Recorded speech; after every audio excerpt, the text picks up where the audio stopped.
살펴볼 말씀은 호세아서입니다. 호세아는 선지자의 이름입니다. 이 호세아 선지자에 대해서는 개인적으로 어떤 사람인지 잘 성경에 나타나지 않습니다. 선지자는 그저 하나님께서 주신 말씀을 그 말씀 뜻대로 잘 전하면 그 할 일을 다 하는 것입니다.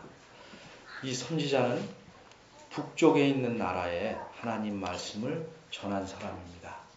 이 이스라엘이라는 나라는 지금 우리나라처럼 남과 북으로 갈라지게 되었습니다.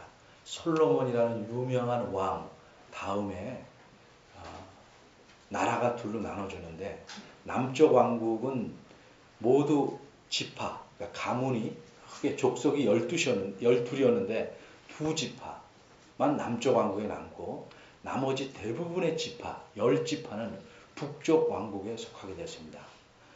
그런데 이 북쪽 왕국의 처음 왕이 된 여로보암이라는 왕이 가만히 생각하니까 하나님을 섬기러 서울로 계속 가면, 그 서울이 예루살렘인데 그곳이 남쪽에 있기 때문에 자기 나라를 든든히 지키기에 불리하다, 위험하다 생각을 해서 이른바 38선을 막았습니다. 그리고 하나님을 섬겨야 되는데 어떻게 할 것인가? 제단을, 하나님이 허락하지 않은 제사 드리는 제단을 두 곳에 세우는데, 지금 북한과 비교해서 말하면 개성에 하나 세우고 저 위에 신의주에 하나 생겨서 서울에 도무지 왕래할 수 없게 만들었습니다. 그런데 이렇게 하나님께 제사하려면 여러분이 잘 아는 바대로 무엇이 필요합니까? 제사장이 필요합니다. 근데 제사장은 반드시 레위 족속에서만 나오게 되어 있습니다. 그런데 레위 족속의 사람들은 따로 지파를 구성해서 사는 게 아니고 각 사람들 속에서, 다른 지파 속에서 섞여 사는데, 북쪽에는 레위 자손이 거의 없었어요. 그러니까 레위 자손이 아닌 사람한테 무자격자를 제사장으로 삼았습니다. 이렇게 성경에 보면 어떤 사람을 삼았냐면 자기가 자원하면 누구든지 산당의 제사장으로 삼았다. 그러니 이 사람들이 무엇을 가르치며 어떻게 하나님을 잘 섬기도록 백성을 지도하겠습니까?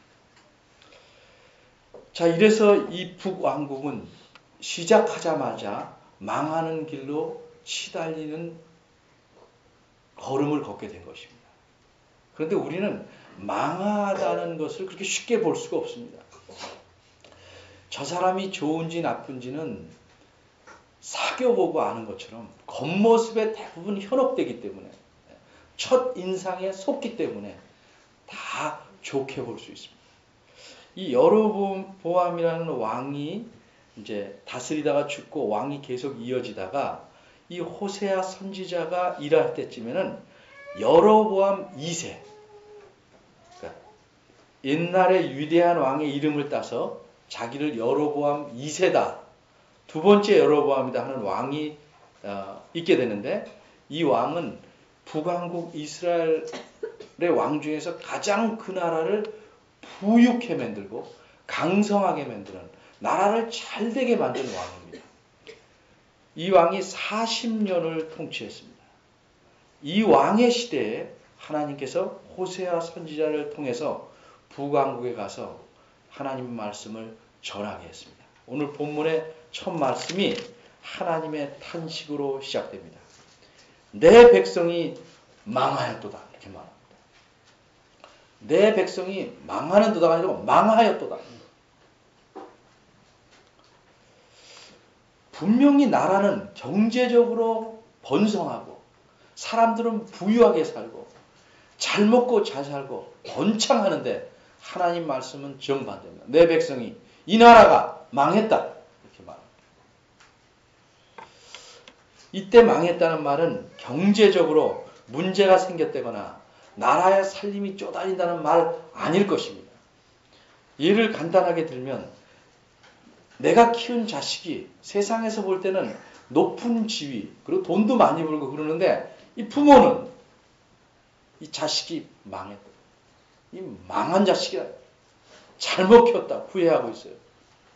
왜 그렇습니까? 우리 텔레비에서 보는 대로 부모가 날품을 팔아서 고생해서 유학까지 시켜서 지금 이 자리에 있게 했더니 자식은 부모에 대해서 가장 기본적인 봉양도 안 합니다. 그럼 망한 거죠.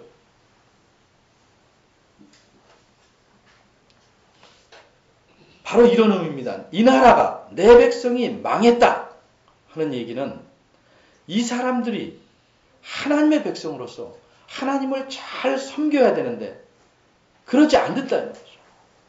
비록 겉보기는 부유하게 살지만 모든 면에서 부패하고 타락했습니다. 어느 정도 부패하고 타락했는가? 요 앞에 6절 앞에 보면 1절에 이런 말이에요. 이 땅에는 사람들이 진실도 없고 인애 사랑함도 없고 하나님을 아는 지식도 없고 그러니까 나타나는 결과는 뭐예요? 서로 저주하고 사위, 딸 사위가 아니고 이거는 사기치고 못된 짓하고 거짓하고 살인하고 투기하고 절도하고 간음하고 하나님이 정해주신 십계명에 따라 살아야 되는데 그 모든 것을 어기며 방탕하게 삽니다. 이 여로보암 2세가 통치한 40년이 지나서 40년 동안 통치했는데 채 30년이 지나자 이 나라는 몽땅 망합니다. 아수르라는 다른 나라에 의해서 망하고 모든 사람은 포로로 끌려갑니다. 어린아이부터 어른 노인에 이르기까지 다 포로로 끝납니다. 속이 곱는 걸 모릅니다. 겉은 흥황하기 때문에 그것만 보고 눈이 현혹돼서 이런 사람들에게 내 백성이 망하였다 하는 하나님의 탄식을 전하게 하십니다.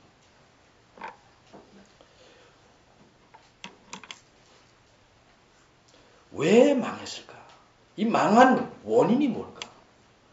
어떤 경제적인 잘못을 했기 때문에 그런 거나 제도적인 혹은 관습적인 정책을 잘못 써서 그런 것 아닌 줄 잘 압니다. 내 백성이 망하는도다. 그 이유는 뭐냐면 지식이 없습니다. 망한 이유는 지식이 없어서. 나라마다 요새는 다 지식, 기술, IT 아주 지적인 기술이죠. 개발을 하고 그래서 부강해서 잘 살려고 애를 씁니다. 그렇게 살 수 있습니다. 경제가 부유하고 그렇게 잘 살 수 있습니다. 그렇다고 안 망하는가? 정신이 썩으면 망하는 것입니다. 여러분 스스로 생각해 보십시오. 미국이 가장 좋은 나라 중에 하나다. 이렇게 사람들 생각합니다. 뭘 보고 그렇습니까? 잘 사는 나라. 미국이 얼마나 망한 상태에 있는지 한번 들어보십시오. 미국 사람들의 90%는 뭐라고 생각하는가? 통계치입니다. 참된 인생이 뭐라고 생각하는가? 내가 원하는 것은 무엇이든지 추구하며 사는 것이 참된 인생이라고 생각합니다. 이것을 위해서 남한테 어떻게든 관계없어요. 우리나라 사람도 거의 이럴 겁니다. 심지어 교회에 다니는 사람도 그렇게 생각합니다. 내가 하고 싶은 거 다 하고 살면 참되게 인생을 사는 것이다. 아이들도 그런 생각합니다. 근데 그 내가 원하는 것이 뭐냐? 대부분 보면 쾌락과 즐거움입니다. 남을 위해서 무슨 희생하고 이런 거 없습니다. 그러니까 이 사람들의 인생의 목적은 뭐냐? 자기 만족입니다. 자기 만족. 부부도 뜻이 맞을 때는 살다가 내가 만족하지 않으면 버리는 것이고 가정도 내버리는 것이고 자식도 내버리는 것이고 자식도 부모를 내버리는 것이고 내가 만족하지 않으면 갑자기 원수가 되고 적이 되는 거예요.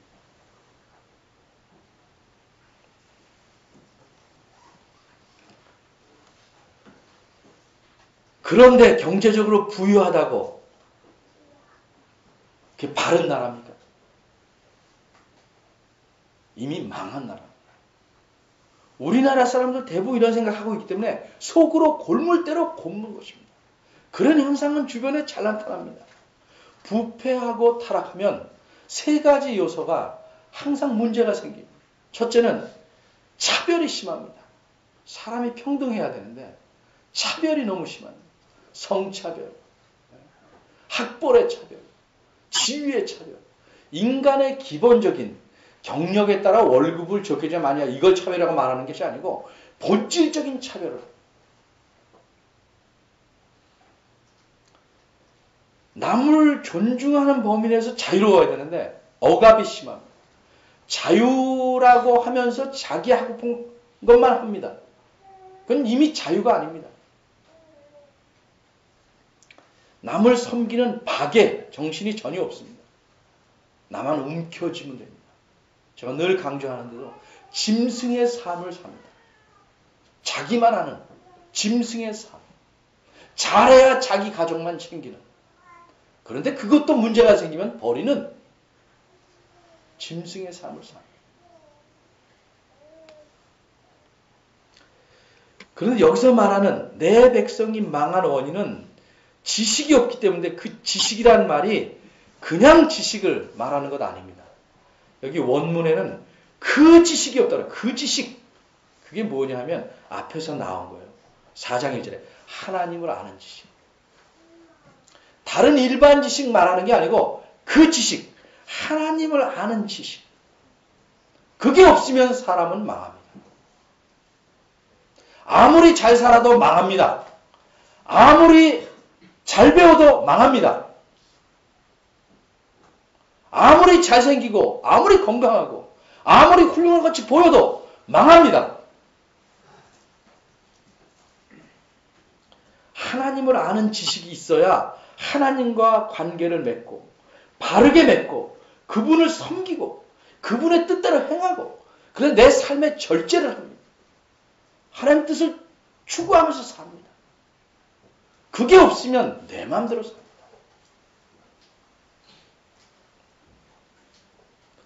그 지식, 하나님 아는 지식이 없어서 내 백성, 특별히 나와의 관계를 맺고 살도록 한 내 백성도 망한다 이 말이죠. 다른 백성, 하나님 백성이 아닌 자들은 이루 말할 필요가 없습니다. 번성하고 흥한 것 같아도 거기는 이미 망함이 자리 잡았습니다.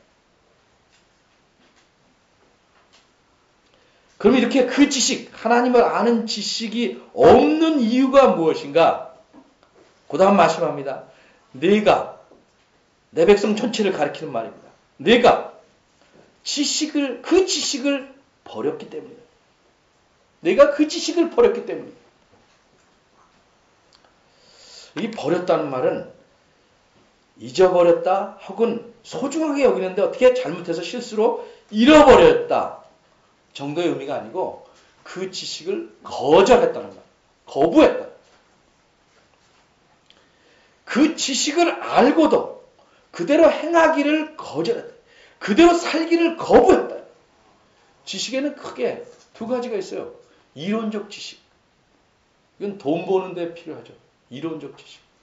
또 하나는 실천적 지식이에요. 그건 사람을 살리는 데 필요한 것이에요. 사람이 사람답게 사는 데 필요한 거예요. 대부분 이론적 지식은 많아요. 학교에서 다 배워요. 문제는 실천적 지식이 없단 말이에요. 하나님 말씀대로 사는 지식이 없단 말이에요. 알고도 행하지 않는다 이 말입니다.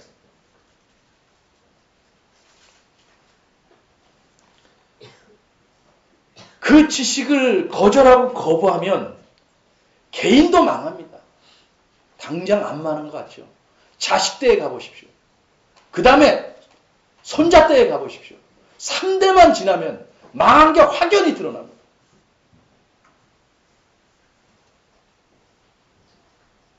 가정도 망합니다. 가문도 망합니다. 나라도 망합니다. 처음에 여로보암이 강하게 나라를 만들기 위해서 좋은 정책을 썼죠. 그래서 150년이 지나서 그 나라는 번성의 꽃을 피웠죠.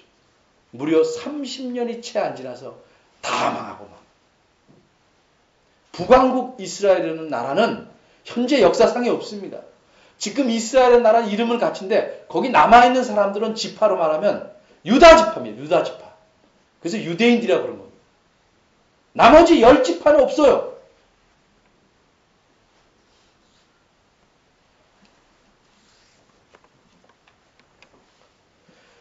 그 지식을 거부하고 버렸다는 건 무엇을 의미하겠어요? 그 지식을 알면서도 거부하고 버렸다. 나는 이 하나님과 의도적으로 결별하겠다. 하나님을 무시하고 살겠다. 하나님을 배반하고 내 뜻대로 살겠다를 선언한 겁니다.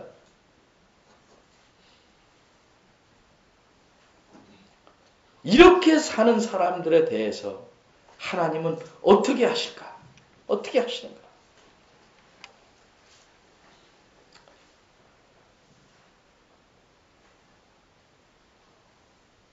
나도 너를 거절하겠다. 나도 너를 거절하겠다. 나도 너를 버리겠다. 그래서 내가 너를 버려서 제사장이 되지 못하게 할 것이다. 이게 무슨 얘기냐 하면 특정 제사장들을 말하는 게 아닙니다. 이미 아까 말씀드린 대로 북왕국 이스라엘의 제사장들은 진짜 제사장들이 아니에요. 그 사람들은. 그 사람들 다시 추가 시험 봐서 제사장 삼겠다? 이런 뜻 아닙니다. 이 나라 전체를 갈라지기 전에 출애굽할 때 하나님이 출애굽기 19장 6절에서 이 이스라엘 내 백성을 내가 장차 내 제사장 나라로 삼겠다 이렇게 말씀하셨어요. 바꿔 말하면 하나님의 복을 누리고 이 하나님의 복을 받는 나라로 사는 것을 다른 사람이 보고 우리도 하나님을 섬기겠다고 올 수 있는 그렇게 인도하는 역할을 주겠다 이렇게 말씀하셨어요.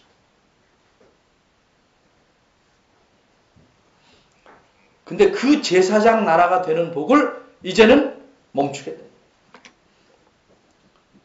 니네들도 하나님 백성으로 살지 못하는데 어떻게 제사장 나라로서 살 수 있겠냐 하는 말씀입니다. 그리고 다시 말씀합니다. 내가 내 하나님의 율법, 그 지식, 다시 바꿔서 내 하나님의 율법을 잊었으니 거부하니까 그리고 시간이 지나니까 이제 아예 머릿속에서 기억이 없는 거죠. 아예 잊어버렸으니 나도 내 자녀들을 잊으리라. 어떤 특정 제사장들의 자녀들을 잊어버려서 제사장이 못되게 한다는 뜻이 아니고 요거는 5절에 있는 말을 뒤바꿔 한 말이에요. 5절 끝부분에 내가 내 어미, 비유적인 표현입니다. 나라를 어미, 그 나라의 백성 한 사람 한 사람을 자녀 이렇게 표현한 겁니다. 이 나라의 국민들을 이제 그 결과 어떻게 됐습니까? 이 나라가 다 망하고 모든 사람은 포로로 잡혀.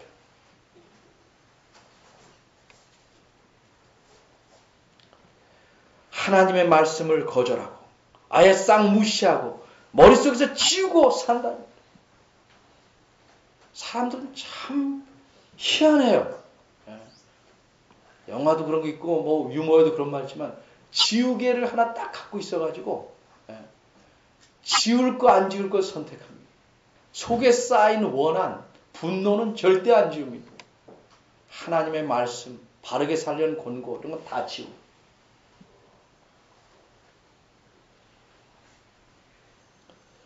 이렇게 살고 잘 사는 것 같은가? 겉보기는 잘 살지만 과연 이들이 하나님 보시기에 잘 사는가? 망했다고 말한 이유가 무엇인가? 그게 7절부터 설명하고 있어요. 우선 그 지식, 하나님을 아는 지식이 없는 삶을 사는 사람들. 그런 사람들은 어떻게 사는가? 7절이 말합니다. 저희는 번성할수록 잘 먹고 잘 살수록 내게 범죄하고 있다.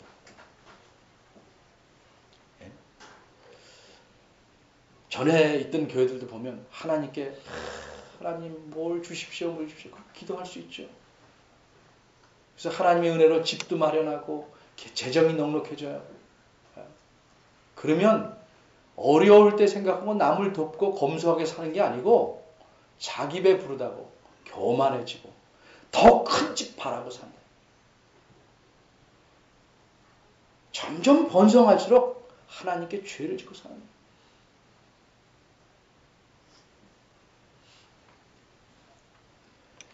그 다음 8절에 저희가 내 백성의 속죄 제물을 먹고 그 마음을 저희의 죄악에 든다.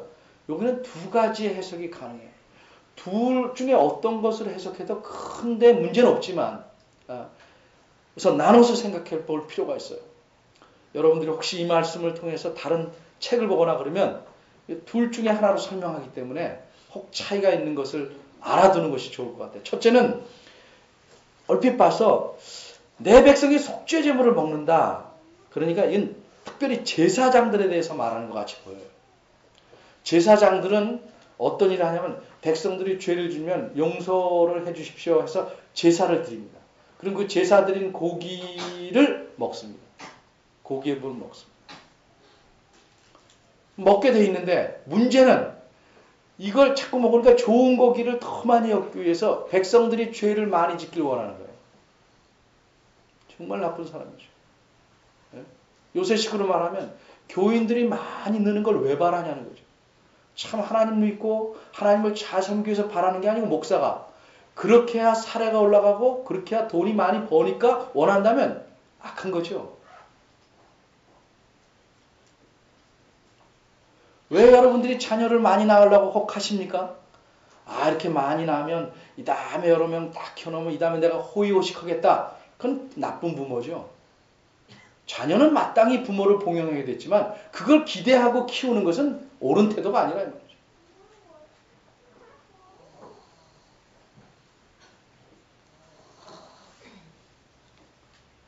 그러니까 계속 제사장들은 어쨌든 이 사람들이 자격이 있든 없든 하나님의 율법을 아니까 아는 범위 내에서 가르쳐야 되는데 바르게 가르쳐. 제사장들이 하나님의 율법을 가르쳐야 되고 백성들은 배우고 부모는 자녀에게 가르쳐야 됩니다. 하나님 뜻대로 살기를 가르치고 그렇게 사는 것이 무엇인지를 가르쳐야 된다. 근데 전혀 그렇지 않아요.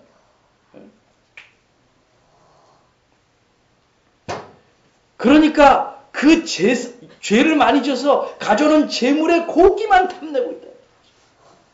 이렇게 보는 입장이 하나 있고 또 하나는 저희는 내 백성과 같은 거예요. 그들은 속죄 제물이라는 말과 죄라는 말은 히브리서에서 같은 말인데 죄를 먹고 산다. 죄. 하는 짓이 늘 죄를 양식으로 삼고 산다.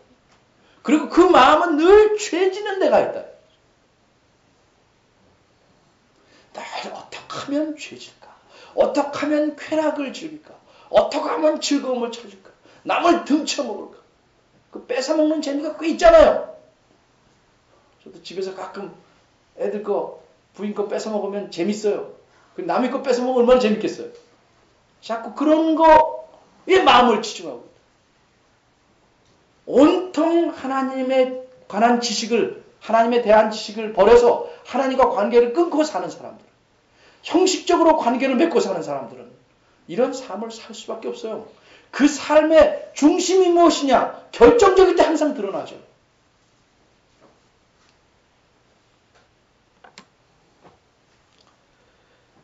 이렇게 사는 게 특징이라는 거죠. 그러면 하나님께서 이들을 어떻게 하시겠습니까? 백성 전체로는 조금 말씀대로 너희들 나라를 포기하겠다. 너희들을 내 제사장 나라로 만드는 거 포기하겠다. 그 다음에 어떻게 되냐? 7절에 저희의 영화를 변하여 너희가 얼마나 지금 번성하고 삽니까? 잘 삽니다. 욕이 되게 하리라. 수치가 되게 하리라. 어떻게 됐어요? 포로가 되고 나라가 망하고 포로가 되고. 여러분이 오래된 기억이지만 베트남이 망한 이유가 무엇입니까? 망하기 직전의 상황이 어떠했는가? 어떤 학자들은 빈부의 격차가 심합니다. 자기네들만 잘 살라고 애쓰기 때문에 결국은 망하게. 우리나라도 망할 조짐이 많이 보입니다.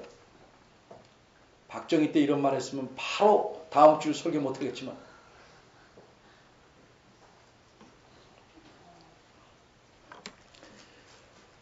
구절은 또 뭐라고 합니까? 장차는 백성이나 일반 백성이나 제사장이나 일반이나 이런 말은 사는 게 같다 이런 뜻이 아니고 그런 말도 포함하지만 그 뒷말이 설명해요. 제사장은 좀 더 낮게 살고 어쨌든 제대로 된 제사장 아니라 좀 나아야 되는데 그래서 나중에 심판에 나갈 때 덜 받아야 되는데 백성과 똑같이 심판받는 거예요. 그 소행대로, 그 한 행동대로 내가 갚겠다.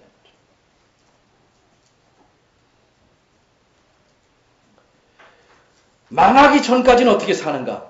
10절에 뭐라고 해요? 먹어도 배부르지 않아요. 비유적인 표현이에요. 밥 먹으면 배부르죠. 이게 비유적인 표현이에요.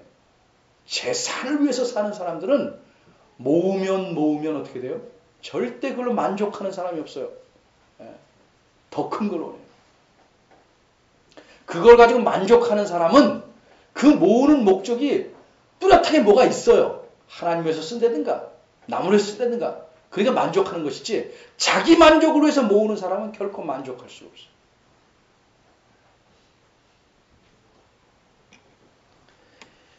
행음하여도 행음은 간음인데 이것도 비유적인 표현이에요. 자기 나라가 잘 되기 위해서 하나님만 섬기는 거 아니죠. 어떤 사람이 이렇게 말해요. 그저 신이 있다면 어떤 신도 좋으니까 나한테 복을 내요. 부처도 섬기고 모두 다 섬기는 사람 이런 사람들이 있어요. 가끔 만나죠. 아주 자기가 똑똑한 줄 알아요. 확률이 있다는 거죠. 여러 중에 하나. 그게 어떤 확률인지 알아요? 100% 하나님한테 죄 박힐 확률이에요.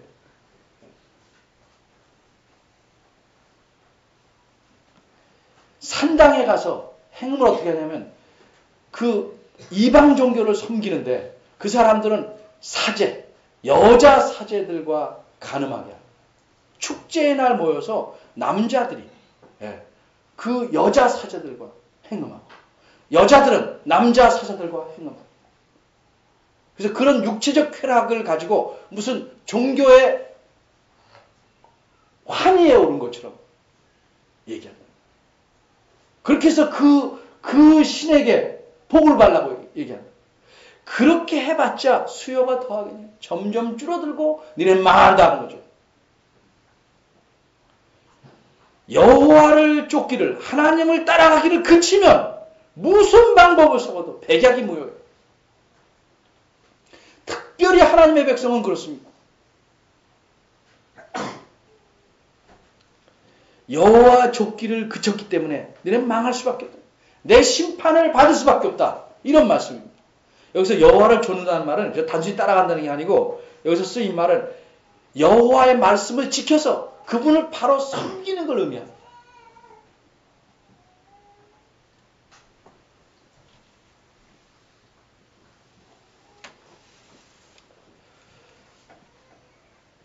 분명히 여기서 드러내는 게 하나님께서는 자기의 말씀, 자신의 말씀, 하나님에 대한 지식을 버려서 결국 하나님을 버린 자는 버리신다. 이것이 지나간 옛 이야기고 우리하고는 아무 관계가 없을까? 그렇다면 참 다행이죠. 성경은 그렇게 기록된 게 아닙니다. 하나님께서 옛날 이스라엘 백성들에게 자기 백성이기 때문에 가진 관계는 새로운 백성에게도 같은 원칙을 적용하는 겁니다. 첫 아이를 사랑으로 키우려고 하면 둘째 아이도 그렇게 키우는 거지. 첫 아이는 사랑으로 키웠으니까 둘째 아이는 미움으로 키우겠다. 이렇게 하는 부모가 없죠.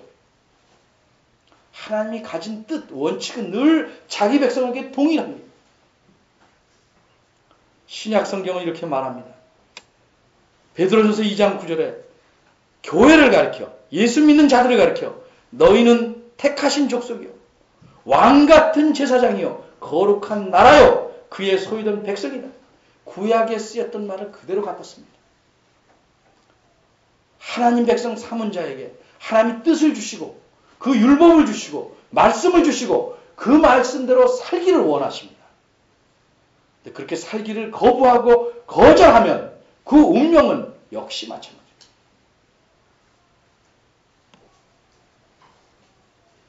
교회는 하나님을 아는 지식, 이렇게 살려고 하나님 백성으로 삼은 사람들입니다.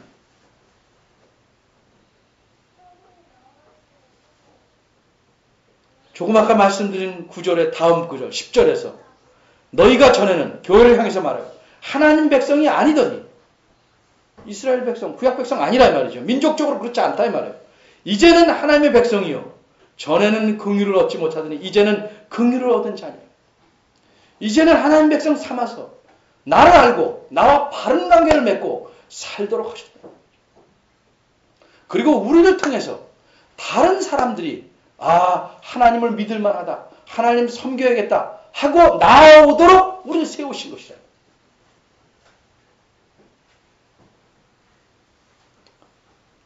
여러분 스스로 생각해 보십시오. 나는 잘 살고 있는가? 그 잘 사는 게 무엇일까? 재산을 모으는 것이 잘 사는 것일까? 학벌을 높이고 옷 잘 입고 큰 집에서 좋은 차 굴리면 과연 하나님 보시기에 잘 사는 것일까? 제가 무조건 가난하게 살자는 거 말하는 게 아니에요. 어떤 형편으로 살든지 그 안에 중심은 변하지 않아야 된다는 거죠. 어떤 모양으로 살든지 하나님을 아는 지식이 그 가운데 없으면 망합니다. 자기가 이미 망하고 있고 다음 때 그 다음 때는 확연히 드러납니다.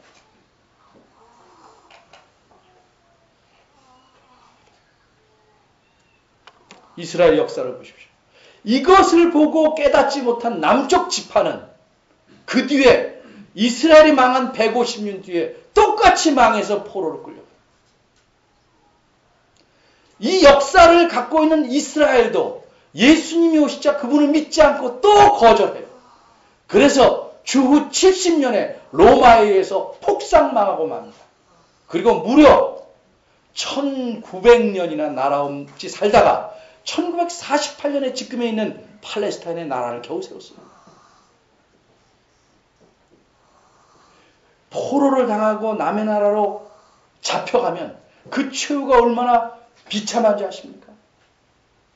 유대인들이 마지막 로마 군대에 대해서 한 거였던 것이 마사다라는 곳인데 철옹성 같은 것입니다. 거기 어떻게 올라갈 수가 없어요. 몇 년을 끄는 전쟁 중에 로마의 장군이 그 사람 올라가서 부수수 줬고 내려와야 되는데 그 사람들 내려가기 위해서 거기 올라가 살지 못하는 사람들의 친척을 영화에서 보는 큰 대포알 대신 사람을 넣어서 쏩니다. 사람이 대포알처럼 돌벽에 가서 부딪히니까 악살박살내죠. 그거를 도무지 볼 수가 없었어. 모두 항복하고 내려와서 폐업. 그게 망합니다. 안에서 망한 것이 결국 겉으로 그렇게 드러납니다. 하나님을 버린 자는 개인이나 나라나 민족이나 망하게 되어 있습니다.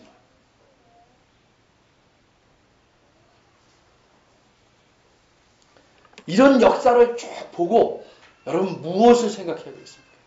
그래도 나는 다르다. 주변에서 보십시오.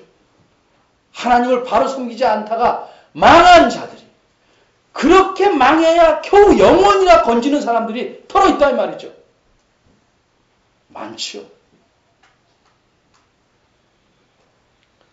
여호와를 따르기를 그치면 망합니다. 그분은 허수아비 신이 아닙니다. 뭐 갖다 주면 좋아서 해해하고 아첨이나 받는 신이 아닙니다. 우리의 소행대로 길이 참으시지만 우리의 행위대로 갚으시는 하나님이십니다. 여러분의 삶을 살펴보십시오. 나는 이제껏 무엇을 추구하면서 삽니까? 정말 하나님을 붙잡고 하나님을 쫓아가며 살려고 하는가? 아니면 하나님을 이용해서 내 삶의 목표를 이루려고 하는가? 하나님은 과연 나를 보고 너는 망했다 하시지 않을까? 이 교회는 망했다. 내 가정은 망했다 하지 않으실까? 깊이 생각해 보셔야 할 것입니다. 기도하겠습니다. 하나님 아버지, 하나님의 탄식 소리와 무서운 심판의 음성을 듣게 하시옵소서. 우리 삶을 돌아보고 하나님의 심판을 받아 마땅한데도 이제껏 살리시고 인내하시는 하나님의 은총을 생각하게 하시옵소서. 하나님께 돌아서게 하시고 하나님 앞에 바로 서는 자 되도록 은혜를 주시옵소서. 하나님 말씀을 저희가 아오니 아는 만큼 행하게 하시고 더 많이 알게 하시고 바르게 섬기는 자 되게 하시옵소서. 예수님의 이름으로 기도합니다. 아멘. 다 같이 일어나셔서